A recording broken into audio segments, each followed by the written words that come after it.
বিসমিল্লাহির রহমানির রহিম।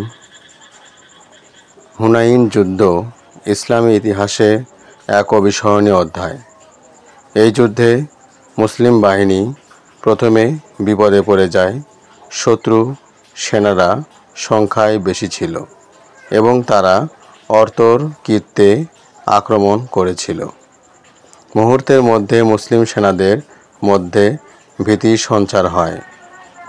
কিন্তু আল্লাহর প্রিয় হাবিব সাল্লাল্লাহু আলাইহি ওয়াসাল্লাম তখন দোয়া করলেন, হে আল্লাহ, আপনার সাহায্য ছাড়া বিজয় নেই। এই দোয়ার সাথেই আকাশ থেকে বৃষ্টি নেমে এলো।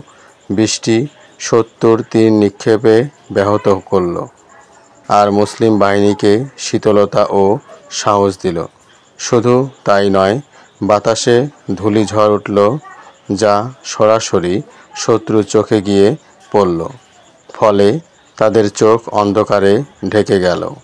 তারা একে অপরকে দেখতে পেল না। এটাই ছিল আল্লাহর পক্ষ থেকে এক অলৌকিক সহায়তা। কোরআনে আল্লাহ বলেন, নিশ্চয় আল্লাহ বহু জায়গায় তোমাদের সাহায্য করেছেন।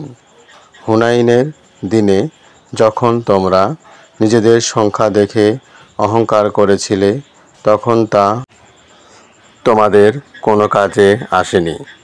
কিন্তু আল্লাহ তার রহমতে তোমাদের ফিরিয়ে আনলেন। সূরা তাওবা।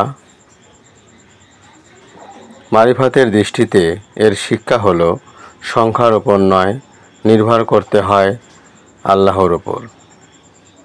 বিপদের সময়ে মুমিনের আসল শক্তি হলো তাওয়াক্কুল, মানে আল্লাহর উপর ভরসা ও দোয়া।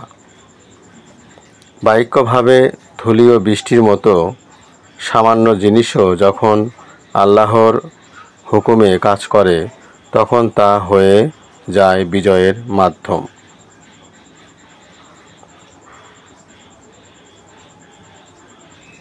এই ঘটনা আমাদের মনে করিয়ে দেয়, আসল শক্তি হলো আল্লাহর নুসরাত।